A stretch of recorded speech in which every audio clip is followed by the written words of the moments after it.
Okay. Good. Gute Woche.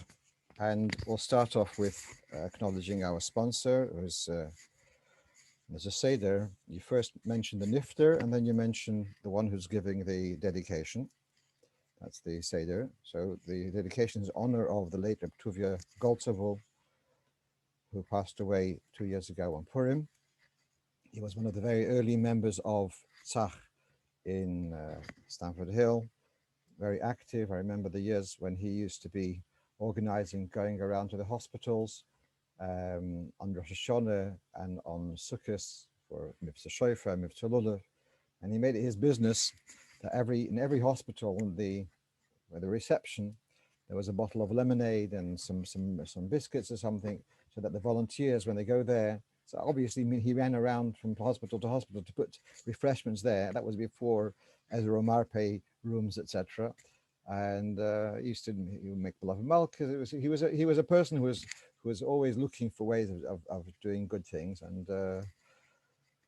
yeah, I was encouraging the young people, etc. And he's Zichrei Baruch, and thank you to his son-in-law Shlomo and his wife, obviously the daughter, for dedicating for today's shir. Okay.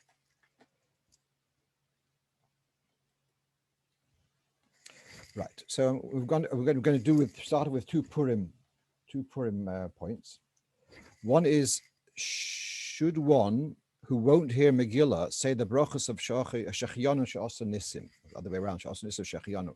So we did go through in last week's shir about someone who is in a place which doesn't have Megillah, has no access to a Megillah. So we mentioned we had a quote from Shulchan Aruch that he should still read the Megillah from a Chumash, etc., lezecher, as a remembrance of the real thing. And then there was a discussion: should he say the brachas of She'asa Nisim and Shechianu? So now the question here is, because Shechianu and She'asa Nisim is for the day. It says in Gemara about the Shechianu of Yom Tov. Mevorach afilu bashuk. You're walking in the street, you realize, oops, I didn't say Shechianu at Kiddush.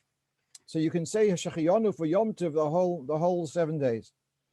What's the story about Shechianu of Purim and Chanukah?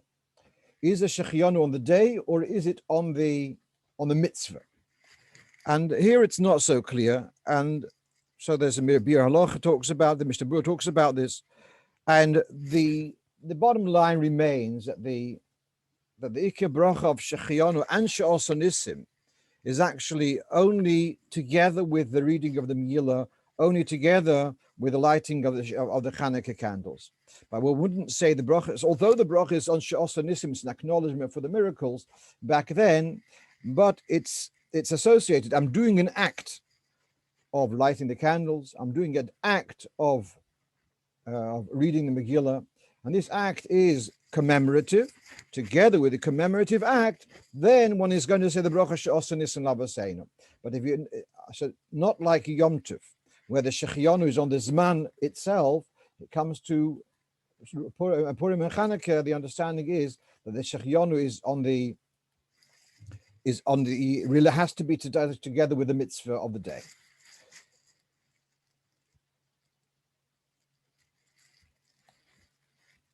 Now, the next point which I want to discuss is something on Thursday. I met a Rav, not from the Lubavitch community, very friendly, and he asked a question. He had seen that there's been some publicity about arranging with the delivery companies to be able to deliver shlachmonos, and he asked me, and I was a little bit stumped. How does it work exactly? How does it work that someone sends an email, online, whatever, please send a food package to this and this person, I'll pay for it. How does it become, how let's say my name is Reuven. How does Reuven fulfill the mitzvah of Mishlach Monos? So this is discussed a lot in Poskim, that Mishlach Monos doesn't not need shlichus in the strict sense. In other words, there's no need to have a bar mitzvah, you can send it with a child, and you could also send your mishleach monos. You could also send your mishleach monos with a goyish courier, but there's a different story. I bought a hamper I bought some foods, and then I send it with a messenger. Whether that messenger is Jewish or not is nicht negayah. It doesn't need to have shlichus, I understand. But here's a different story.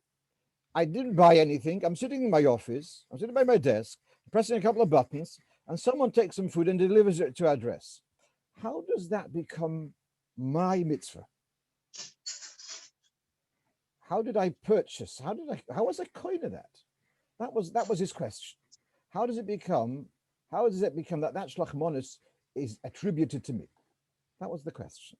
I was a little bit stumped. So if it's a Jewish shop, a lot of the Hamish shops in our area are they're advertising for this. We'll deliver a package, a suitable package. But they're a Yiddish shop I can understand. I'll pay £20, £35, whatever it may be.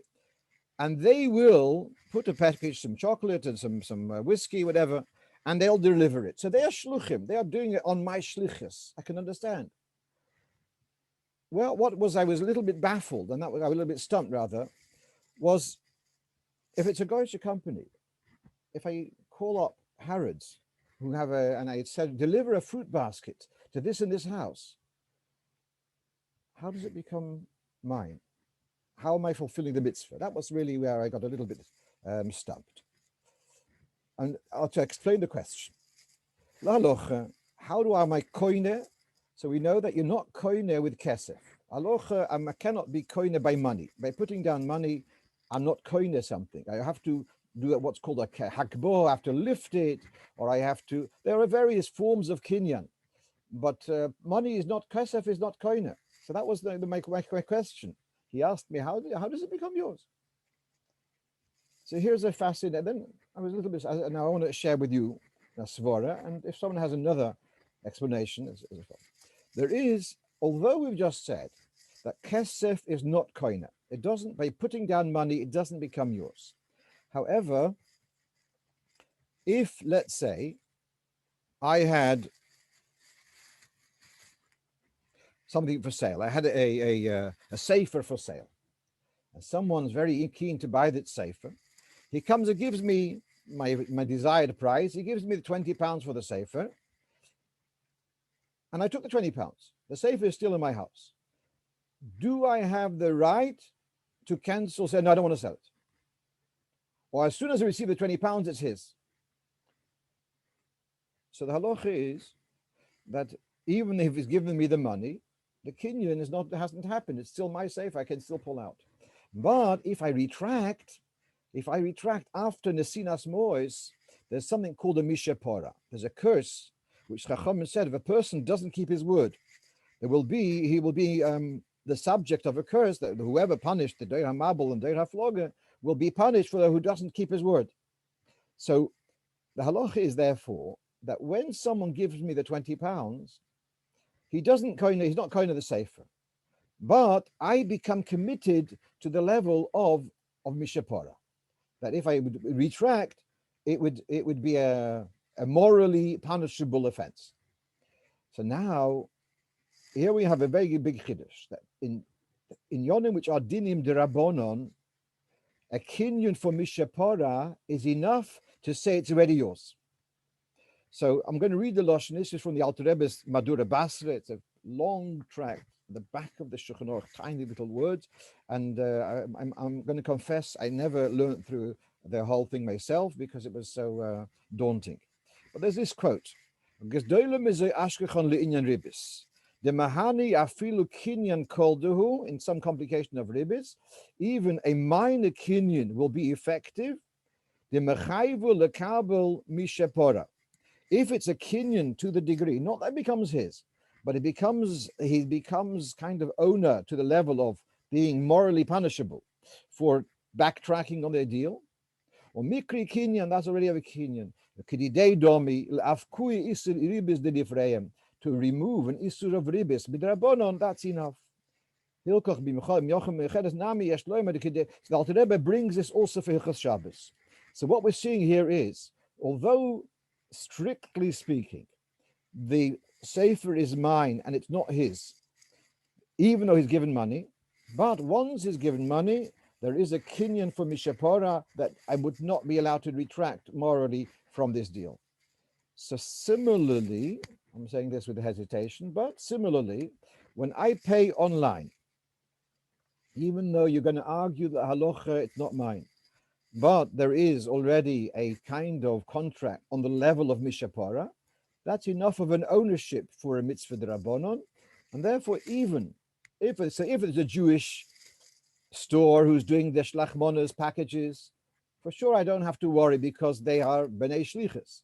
Even if it's a non-Jewish provider, a store, I think we have here a basis to say mitzvah shlachmonas is rabbonon, so it's enough a kinyan rabbonon to say it's a valid kinyan.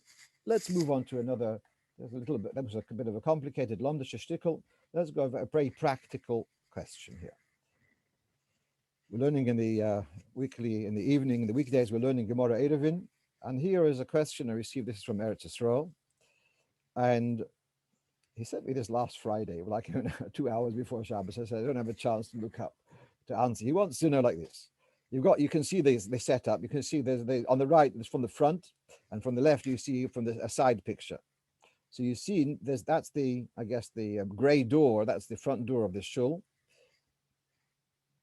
And there's like a passage in front. Now, it's in a moshav, but they don't have an eruv in the moshav. It's not a frum moshav. His question is, it looks like because of lockdown, etc., that they would be davening only, well, they would be davening near the shul, not in the shul. So now he's asking, is he allowed to carry in this passage right in front of the shul? Is he allowed to stand with a siddur inside this area over here, which I'm pointing to with the arrow? Is that called a Rishus HaYachid? So now I hesitated, and I want to share with you, there's a concept which we learned in Gemara of pi tikra yoyred v'soisim. What's the problem here? It's an air passage which has only got 2 walls. To be a Rishus HaYachid, it has to have at least 3 walls. So how do we get the 3rd wall? So my thought was possibly the overhang of the roof would count as a wall, as an imaginary wall, because we've got the concept pi tikra yored v'soisim. The edge of the roof is considered as if it were a wall. However, I'm pleased I looked it up and didn't answer him right away, because it actually does not work with a diagonal roof. So here you got the quote from Shulchan Aruch. This end of Siman Shin Samach Aleph. Yesh oimrim she'ein. A second one. Yesh oimrim shegam tzorich gam ken shelo yehi pi hatikra mushupa kegagin shelonu.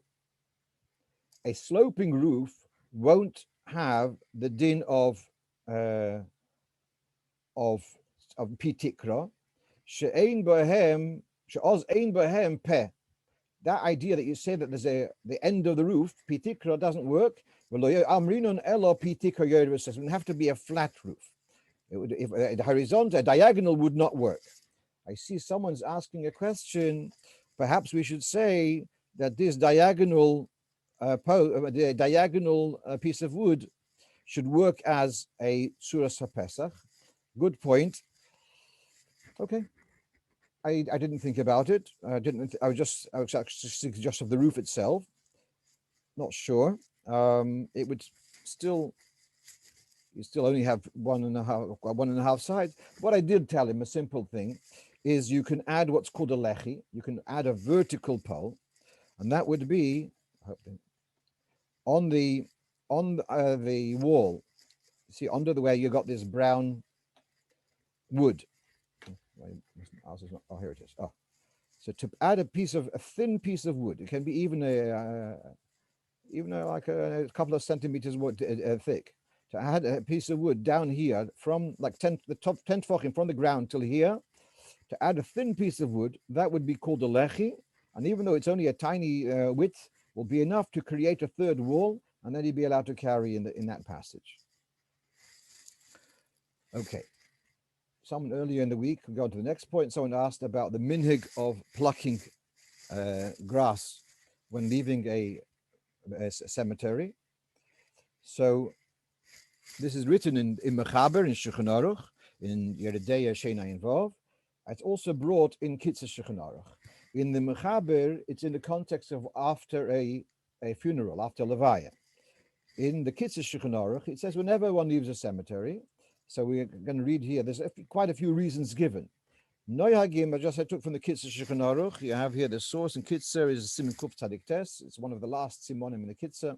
Noyhagim kashaholchim beis hakvaros. It's customary when leaving a beis hakvaros.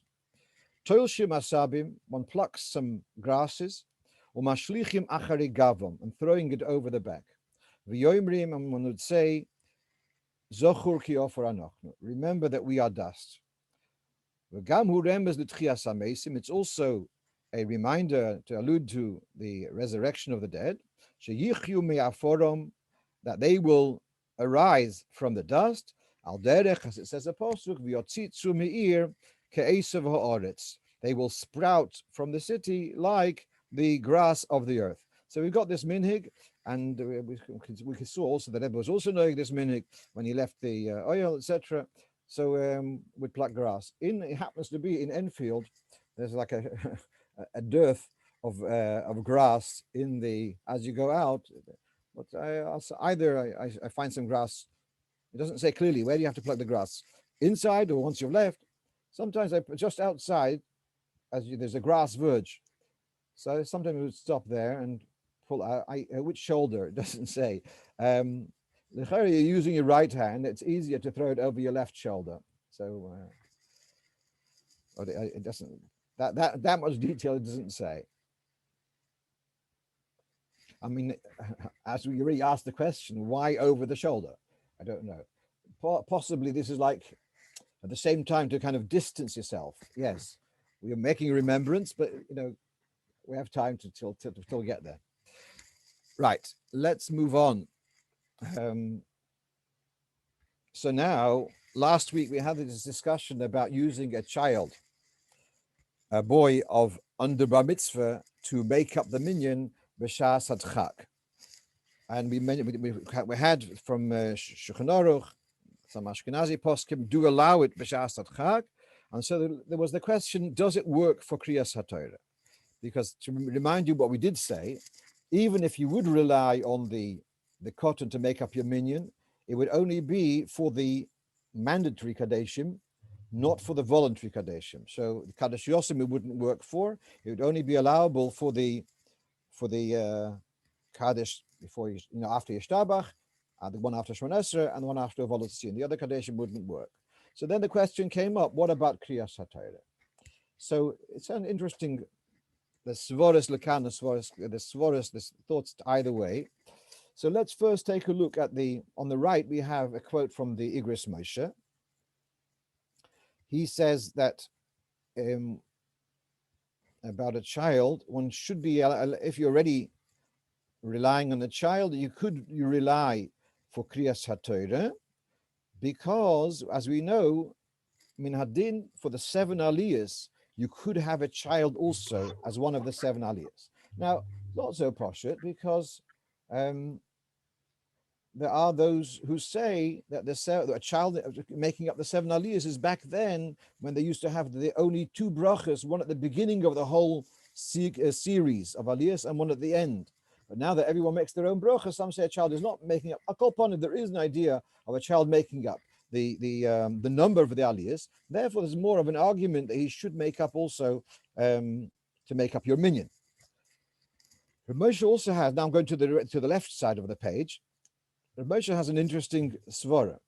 If you are relying on a cotton to make up your minyan, well, repeating the Shemona Esrei only, and it's not justified, would be a question of Baruch Levatala.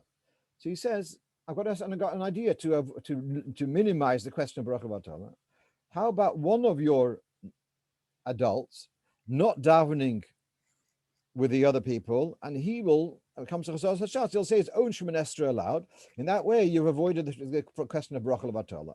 And that could also be done on Shabbos. That one of the people, one of the men, will just say his own Shemoneh Esrei aloud, and of course then he'll have to say Alekai at the end of Sim Shalom quietly. Okay, fine. That's his suggestion. But meanwhile, coming back to Kriyas HaTorah, some are saying that you can't rely on a kotel for Kriyas HaTorah. Others say no, that actually there's more argument to allow a child to make up the minyan for Kriyas HaTorah. So I think that remains the bottom line, that if you are going to rely on the Shas Adchak to bring in to allow a child to make up the minyan, you could allow it for Kriyas HaTorah also. That seems to be the majority opinion.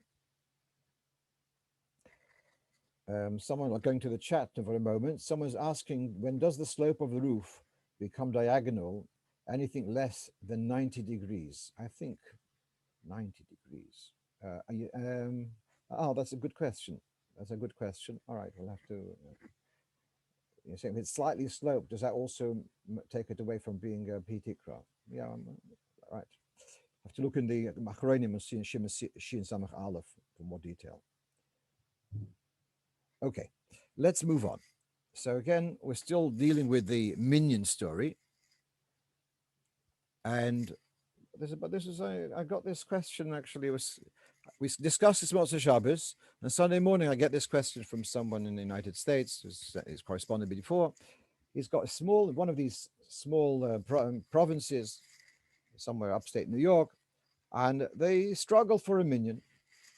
And okay, so they have their minyan, and people want to get leave on in a good time to get to their offices. But one of the people is a very frum fella, and he's taking a long time in the Shemoneh Esrei. So you got these guys who are, tearing to take their towels and tefillin off to rush out the door, and this fellow is davening Shemoneh Esrei, and there are only 10 people in the room. Yeah, it looks a familiar scenario. Yeah.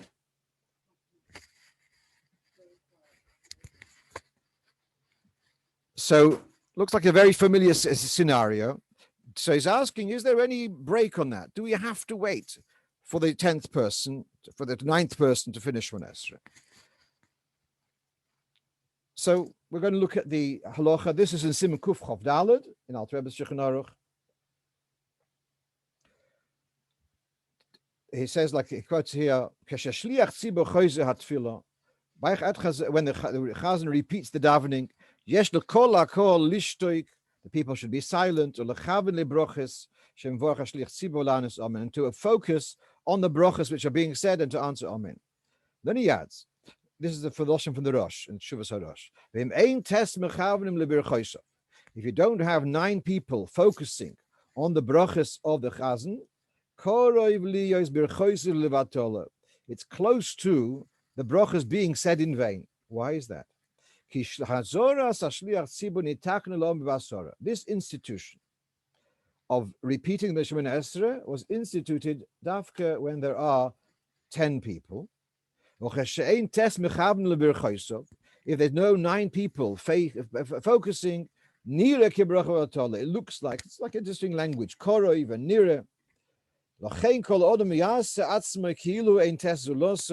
Therefore, every person in shul should consider that there's no 9 people without him, and he is crucial to make up the minyan.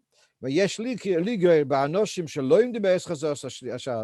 should reprimand those people who are studying Torah or whatever during Chazos Hashatz or saying Tachnun, even if they kind of home in for the end of the bracha to answer Amen. It's still lo yofahem oisim, and then he explains a little bit more in the brackets. Why is it so important? So then the beginning of the bracha is alavatollah, because Chazoros Hashatz, last 3 lines. Tiknu Chazoros Hashatz k'dei lehoitzi es she'enei boki. The institution of Chazoros Hashatz was to acquit the one who's unable to daven on his own. The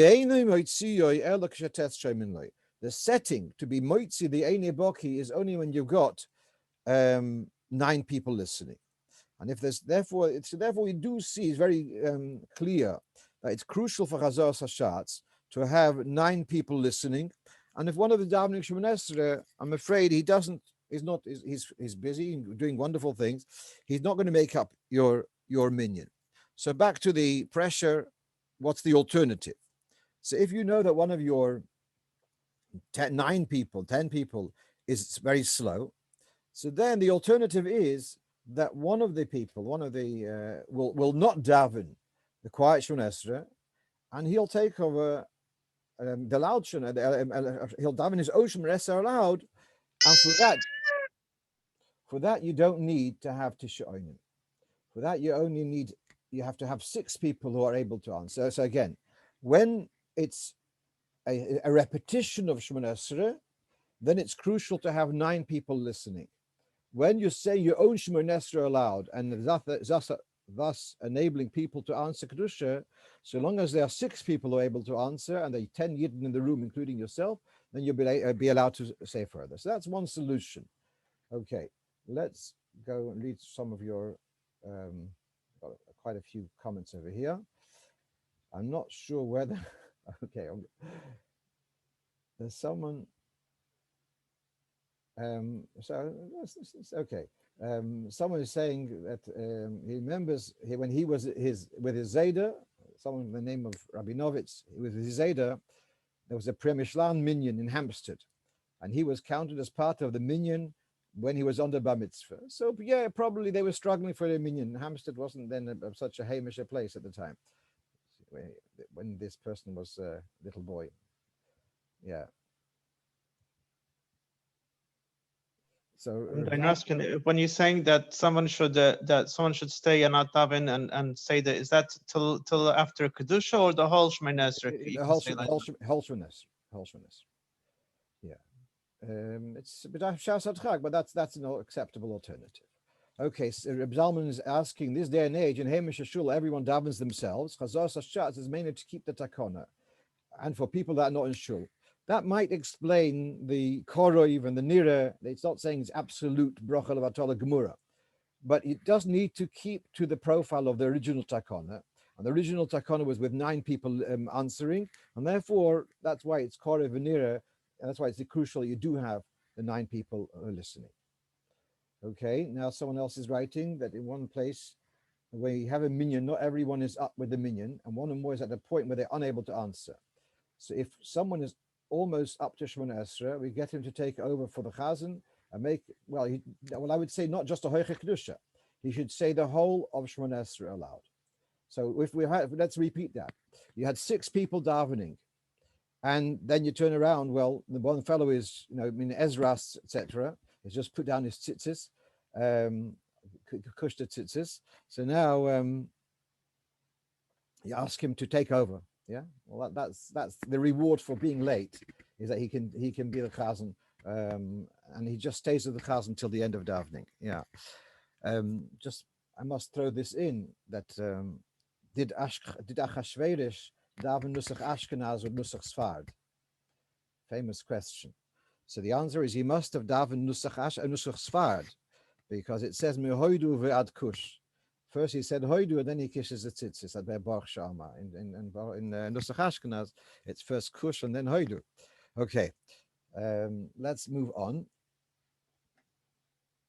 Yes, whoever does his quiet Shemoneh Esrei aloud would have to say Elikain Tzur quietly, and also want to clarify that he would have to step back 3 steps. Normally, the Chazan doesn't take 3 steps back at the end of a Shemoneh Esrei, because he relies on the 3 steps at the end of Kaddish Shalom, whether by Mincha or even by Shacharis, after a Volatzin. Shalom B'Moim, he takes 3 steps back. So those 3 steps are his kind of departure from Oimid Lifnei HaMelech. But when a person uses his private Shemoneh Esrei as the Chazos Hashat, so to speak, so then he would have to step 3 steps back when he finishes Elikain Tzur Shalom before continuing. Right. Let me just go back to the chats again. At Ma'ariv, you don't need to have 9. That's correct. You don't have to have 9 to finish Shemoneh Esrei. If one person is davening longer, you could say the Kaddish, but you might get a brogus. But that's a separate story. That's a Bein Adam Lachaveire. Right, but you might get broigers for the people who are waiting. So fine, you'll have to work that out. Right. So Naftali is asking if 6 people have davened Shemon Esrei, and I say 6 others in the room. Well, one of the 6 has not davened finished Shemon Esrei. Does one have to wait for him? No. If you have 9 people who are able to answer, whether because they have finished Shemon Esrei or because they are in Pesukah de Zimra or earlier, so you're not mechuyev to wait for the other people, unless you want to do the mechesed and other people are okay with it. Yeah. About Birchas Kohen, we have to leave another time. How many people does one need to answer the one saying aloud? You need to have 6 people. That would be enough. Birchas Kohen, as in you say normally. Only 6 people to answer Amen, or 6 people to have davened with you? You need to have, well, to do a full Chazor Sashat, so to full Shemon Esrei aloud. If you don't have 6 people, you just do a Hoichik Kedusha. But if you have 6 people, and so then you can get someone who hasn't davened to say the whole Shemon Esrei aloud. I hope that answers your question. Okay. Does the Chazan do 3 steps at the beginning of Chazor Sashat? I mean, if this is his quiet Shemon Esrei, of course he has to do 3 steps. Okay, let's move on. Okay, another totally different question. Very common question. If someone removes a mezuzah to have it checked, does one say a bracha? And so there are some people who say various opinions are said about this. And what I've got here, a quote, is from a sefer called Seichel Tov. And Seichel Tov is written by a Sephardic Shid by the name of Harav Tzuriel Ta'asa. I find him one of the best for him on Hilchos Mezuzah. And he brings the various opinions, and he says the common denominator of all the different opinions is the concept of Hesach Hadas. So if you take off your mezuzah and you take it off, let's say if you are one of the do-it-yourself guys, and you open up the mezuzah, you see it's all okay, you put it back, you don't have to make a new bracha. If you take off a mezuzah and you're going to give it to a sofer, and it's going to be at least, let's say, if it's overnight, so then there's been what's called a Hesach Hadas. There's been a distraction of focus, because most of us don't think of mezuzahs when we're sleeping. Therefore, there's been a distraction of what we call Hesach Hadas. Then when you put up the mezuzah the following day, you'd make a bracha. There are those who disagree with this, but that seems to be the vast consensus, the vast majority of the poskim, that if there has been a clear Hesach Hadas, a clear lapse between when you took the mezuzah off and you're putting it back on again, you would make a new bracha.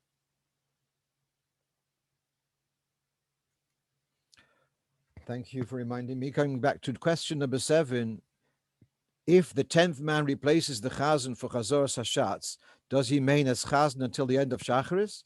That's optional. It's optional. If he's okay to stay till the end of Shacharis, fine. In other words, the question which this fellow in upstate New York was asking, did the chazan who was there by Yishtabach, does he have to take back the Omid after this replacement for Chazor Sashatz?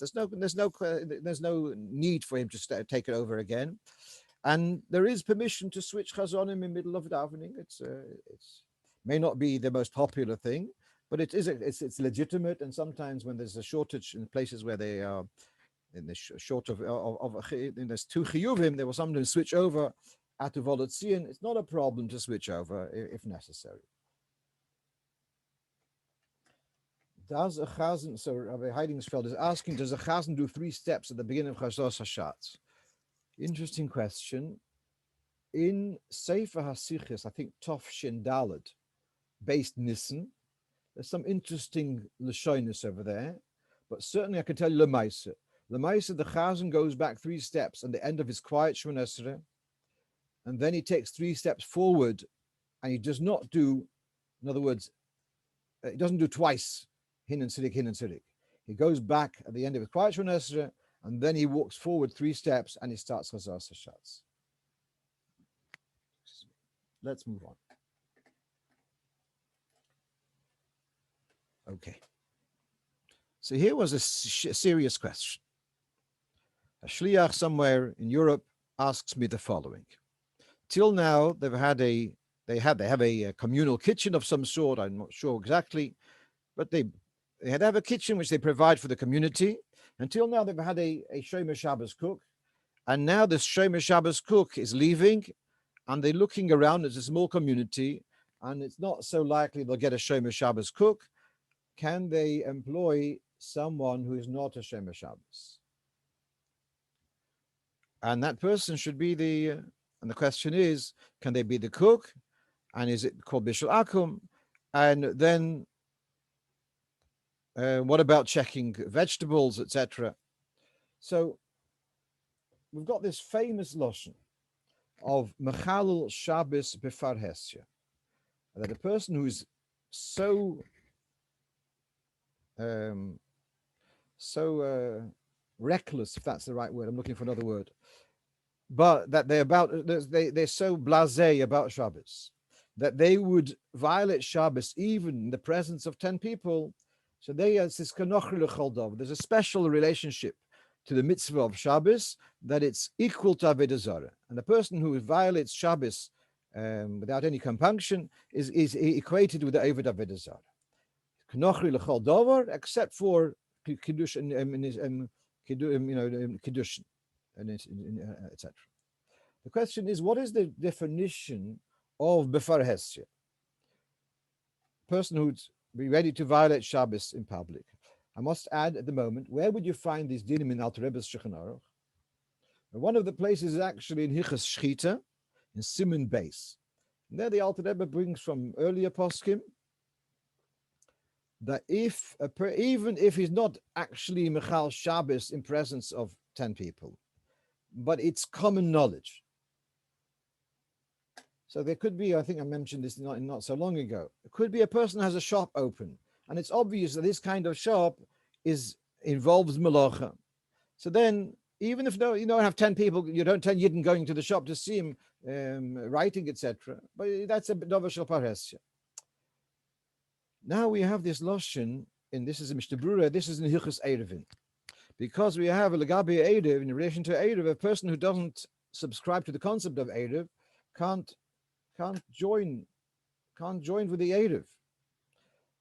So this is in Simashin Pehei in Eir Chaim. It says, if a person's Mechal Shabbos only betzino, only discreetly,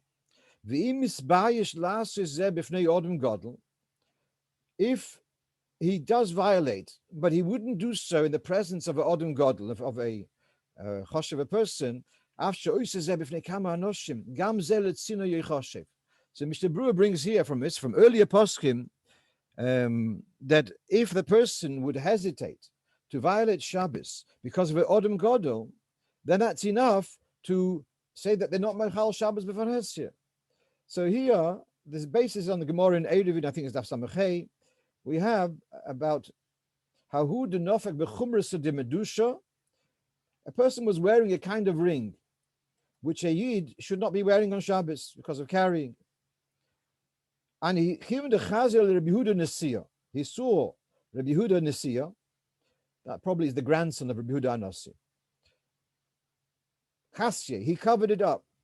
Omar, so Rabbi Yehuda Nesiya said, "Kagoyin zeh mevatel reshus." This person we can rely upon for Hilchos Erevin, that he's considered, he keeps the dinim of Shabbos.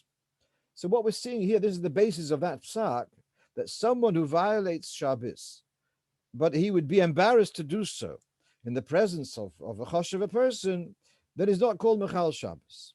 So this shliach in Europe, he's saying that this lady he wants to employ as a cook, she wouldn't be Mechal Shabbos in his presence. So is that enough to say she's not Mechal Shabbos? So you're seeing here these poskim, and they're saying that would not be called Mechal Shabbos b'far hesya, because they would be apprehensive to do so in the presence of the Odom Godel, of the local rabbi. That's the greatest Odom Godel in that part of the world. Having said that, in the Minchas Yitzchak, he's asked this question, Rav Weiss, and he refers to an earlier sefer.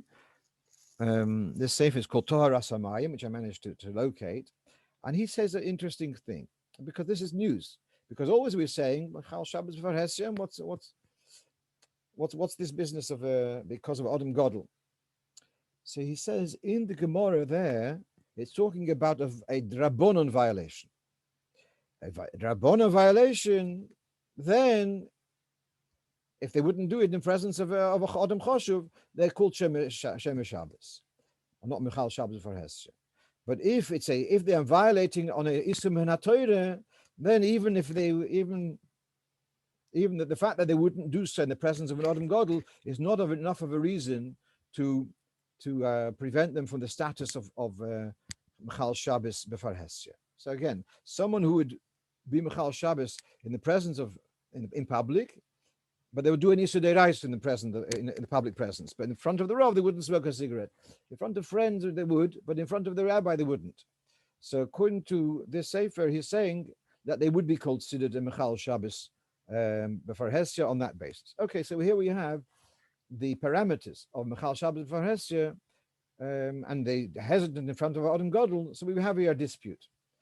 Coming back to this story with this kitchen, I felt that the whole issue of Bishul Akum is a din d'Rabbanon, and therefore, if we have machlokas, we can rely on the more lenient opinion to say that they're not considered Michal Shabbos, and therefore would we be allowed to employ them. Shliach said, in any case, he's going to be there on a daily basis, and he's very regularly there. And there's another opinion which I mentioned not so long ago. There's an opinion which says that the issue of Bishul Akum is only from a colleague. But if it's an employee, as a servant in a Jewish house, the issue of Bishul Akum doesn't apply. And here we're talking about a Yid after all. But so there's several bases to be made. When it came, however, to talking about checking the vegetables for bugs, then I said that you can't rely on this lady. If a person, a person who's suspect on a particular Inyan, so you can't ask him to be a witness and can't to be a judge. If they're not concerned about it, they can't be acting as an authority to be supervising it. So all right, so that's like many restaurants. They'll have a mashgiach, so the shliach will check the vegetables. Everything else he has full control. He's confident he has full control of the supply, etc. But with the vegetables, he'll have to go and check the vegetable, he himself or his wife, whatever. And everything else, the cooking, as far as Bishul Akum, we can rely on this lady.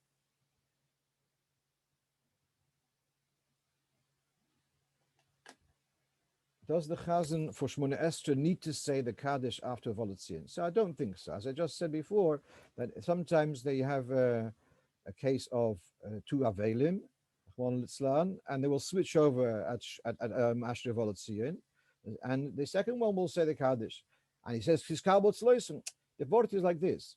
The Shemona Esrei is not a private business. If I did Chazor Hashatz, it's not my private thing. I did Chazor Hashatz for the whole Tzibur. So when the Chazan number 2 says Tiskabot Sloisin and referring to the Chazor Hashatz, it's not his, it's the Tzibur's Chazor Hashatz. It's not a problem. Okay, let's move on. Okay.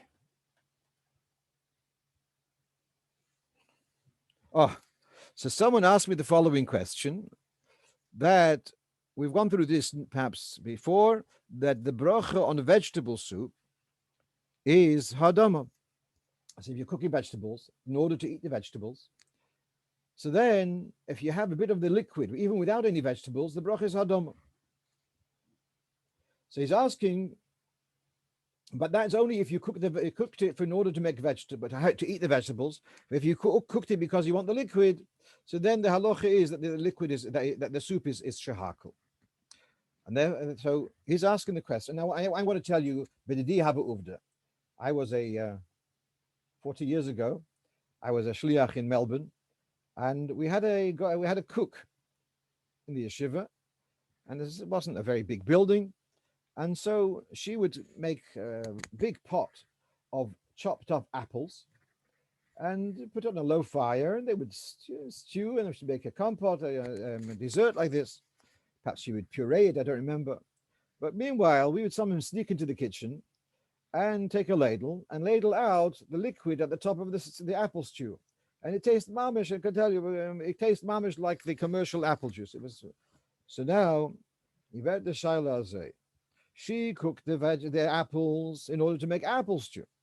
So in her mind, this liquid is toffel to the apples. In my mind, I'm going to now have a sneak preview. I'm going to have just, thank you. It's not Liba, it was Luba. Thank you. A fellow Australian is adding, Rabbi Heidingsfeld, yes. Luba, Yugoslavian cook. She used to tell, there was a Russian Jewish lady who used to help her in the kitchen. So Luba wasn't Jewish, she was Yugoslavian. And the Russian Jewish lady would come in the morning, so Luba would tell her, go wash Negelwasser before you start touching the food. At any rate, so here coming up to our question. Does it go according to the cook, or does it go according to the consumer? That was the question. So just let's run through that. This is how I've worded it, the syrup of the apple stew. So here we have the following halacha. It's in the Alter Rebbe's Seder Bechsanenin. When does a liquid become ha'adam or ha'etz? If you had cooked with the intent of having the food together with the liquid. It's called morok, which in modern Hebrew is used for gravy, but doesn't matter. If the purpose of the cooking was actually for the liquid, like borscht, etc., so then it's not called morok. It's not called the soup as such of this food. Elo shem mashke. It's a liquid. It's a drink. Therefore, the bracha is shahakal, and that's why we have a drink with cooked leaves. Cooked leaves called tea in English or Yiddish tea, or apple kvass or yagdis kvass, which is I don't know why I switched out the order. Apple kvass is obviously some kind of apple drink, and yagdis is berries. The drink on tea is I don't know why he puts in kavi, but the coffee, tea, etc. The main purpose here is the liquid. It's not as if you are want to eat the leaves. So then, therefore, the bracha on tea is shahakal. So coming back, so here's my question with our sneak preview of the kampot. Is it shahakal or is it ha'etz? My intent, don't ask me what I did 40 years ago, but my feeling is that it goes according to the cook or the norm, because what we're seeing here, he says that's why on tea it's shahakal, but in apple stew, the juice in the apple stew is there for part of the apple stew. Therefore, it should be ha'etz, even though you are actually you have your own kavanos. Let's move on. Okay, bishul akum for vegetable soup. So you can see here, this is from somewhere in the United States, Trader Joe's, and it's a soup powder, and you mix it with water, I guess, and you boil it. And so they're asking, is there a question of bishul akum? So, is there a question of bishul akum b'chal on a soup powder? I hadn't thought about it properly. But l'chayra, this has been first made into a soup, then dehydrated. So when it was made into a soup, does it become a bishul akum, etc.? So one of the very important rules in bishul akum is if it's nechal kamois shuhu chai, a food which is edible raw doesn't have a problem of bishul akum. A food is inedible raw, then it can be bishul akum, provided it's a choshev, a food which will be oil al shulchan melochem, which would be served at a royal banquet. So now, can I ask, the question is canned vegetable soup. I understood because canned vegetable soup has a different process than regular cooking. That's how I understood it. Okay, well, we'll have to deal with that. Yeah, okay. Sorry for wording it wrong. It's steamed, not cooked. That's what I heard from Reb Zalman Shimon. Okay, I'll come to that. I'll come to back to that soon. Yeah. Let's meanwhile deal with this. What we have in Malaf Shelafonenu. So on the right side we have here. It's made with carrots, organic celery, organic tomatoes, organic carrot juice concentrate, organic tomato paste, organic leeks, organic onion powder. The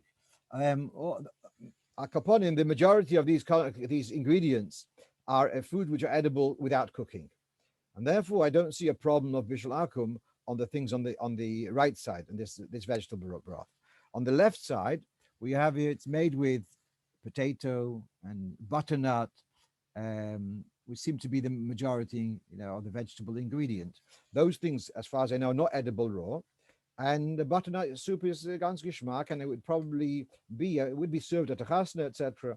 So then it would be subject to bishul akum. So that's what I would say. You have to look at the ingredients, if they are edible or not.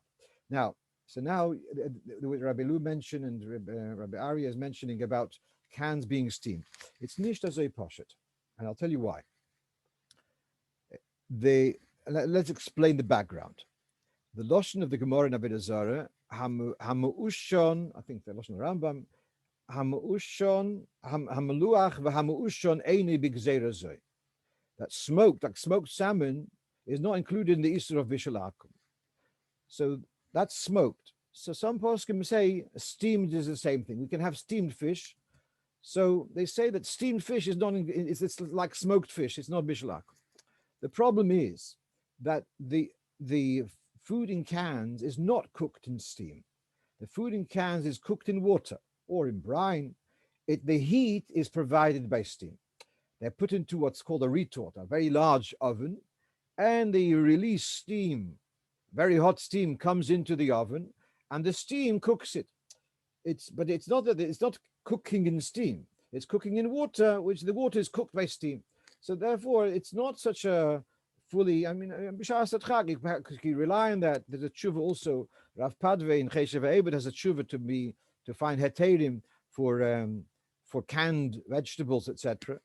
I want to tell you that I had once, going back about 30 years ago, there's a family here in London who asked the Rebbe for a bracha. They were having some struggles, and they asked the Rebbe for a bracha. And the Rebbe responded to them, they should be careful about kashrus, zehiras bekashrus. So the family contacted me, and we sat down and we went through their whole list of their what they buy, the products which they use at home. And one of the things they were using the kind of canned, commercially cooked stuff. So whilst there are, as they say, there are mekilim because of steamed, and Parva has another heter because of shittas onish and there are heterim. But I felt that was the one thing which I could see of their list of their menu of their weekly usage, which I felt that was one thing which can be more mahader, not to rely on canned vegetables without being Bishul Israel. You're mentioning that you wouldn't serve at a chasana soup made from a powder. That's a good point. The question is, what was the soup before it was made into powder? Was it an edible soup? Let me just throw something. In the famous discussion, are chips, potato crisps, are they an issue of Bishul Akum? So even if you're going to take a lenient view on that, but Pringles, do they still exist? I don't remember. But Pringles was a worse problem, because the Pringles are first made into mashed potato, then they are made into this form which looks like a saddle to me, and then they are put into some kind of fryer or whatever, however they are fried. So therefore, before the Pringle becomes the finished product, it's already be mashed potatoes, and the mashed potatoes is already edible. So once it's already become mashed potatoes, it's already royal achila. The fact that later it's gone through another process is, you take bread, which was pas akum, and pop it into a toaster. It's already become pas akum. It doesn't help to recook it afterwards. So that's why there's this question. If the soup was already bishul akum before, it wouldn't help that it was then reduced into a powder, etc. Okay. Yeah, we have here an ha'ora that smoked salmon is sometimes known to be smoked with treifa meat, and that's why it does need to have at least a visitation to the plant and Mizman to confirm that the company doesn't do other foods on the same equipment. Okay, let's move on. I have just a couple of minutes left. So someone asked here about, we're not there yet, about someone asked me on Friday morning, can you use a chemical hand warmer or foot warmer? So you got this kind of, it's like a pouch, and you press something and it releases, it makes a chemical reaction and starts making it warm. People go skiing, or people who stand many hours in the cold weather, they sometimes put them in their boots and keeps their feet warm. I say, are you allowed to use that kind of thing on Shabbos? So a few years ago, they came up with these meals, which you can release and warm them up. I was thinking about that, Shaila, and I thought that's a problem of Hatmona Bedova Mosef Hevel, that you're releasing the warm reaction, so you're wrapping it in something which is increasing its heat, which is clearly also. But he asked me about this foot warmer, etc. So I did a brief search on various things which I can't use on Shabbos, and I see it is addressed by numerous, especially in Eretz Yisrael, because you have Fruma Chayalim who are out sometimes on the guard for hours and hours on Shabbos, and basically they say there's a problem of moilid, of creating a new entity. So there is this concern of making that reaction would be under Issa of moilid. What they do say for the Chayalim and Hermon, the soldiers, one has to take a more lenient view to enable them to be able to manage out there. After all, they're doing what they're doing for Pikuach Nefesh, so one takes a more lenient view. But generally, they take the view that you shouldn't use these foot warmers on Shabbos because of moilid. You're creating that chemical reaction would be like you're having like taking ice and making it to water. So you're making a new entity. So some of them some of the contemporary poskim say that this would be the same with the foot warmers. Finally, we have this. When we have one message here about the smoked salmon that Diane Dunas investigated and comes to the conclusion that they would not mix between salmon, fish, and meat because of the sensitivity to the flavor. Okay, right. Let's come to this question I was asked last week, and someone he needs their premises need a rewire, and they want to they're closed for Pesach. Is there a way that could use over Pesach to have the rewire done? And after all, there is a mechiras chometz, etc., and therefore it's not his premises in any case. So at first I thought there's no chance, but I spent time looking for it, and here we have, this is from the Sefer from Shmiras, from Chol HaMoed Kilchos from Rav Forkash, and he talks about selling a field to a goy with a shtar mechira, similar to mechiras chometz, and then over Yom Tov, over Chol HaMoed, not Yom Tov. He says that the guy will then be cultivating the field. If otherwise, there will be a loss that they won't be able to do the planting, the sowing the seed after, because it will be too late because of the season. So there are poskim who are makel on that. And in the notes, it brings, I'll spend Bez Hashem more time looking through this, but there seems to be room to be makel, to be lenient, because Chol HaMoed, you do have permission in the case of a dover ha'ovid. And let me explain something. Dover ha'ovid means a loss of money. And there's something which means not loss of money, but loss of an opportunity of making money. That's called manias harevach. It's not the same as loss of money. Loss of money means I got a freezer, and if it's switched off, all the stuff will go rotten. That's called dover ha'ovid. If I have a shop which I'm not selling, I'm missing out on profiting, but not necessarily losing what I have. That's more questionable. But nevertheless, there's a strong tendency to be accommodating. Some kind of ways to make it for Chol HaMoed, and therefore I think there is room to allow this, that there should be a goy, should be the legal owner of that business or that premises over Pesach, and whilst not in Yom Tov, but at least Chol HaMoed, to allow them to continue doing that rewire in a way that they should be able to resume work after Yom Tov with minimum disruption. Okay, so I think I'm going to stop here and wish you all a good Tavoch, and thank you for joining us, and we should meet one another in Gesundheit. Good work. Good work. Yeah, good to know.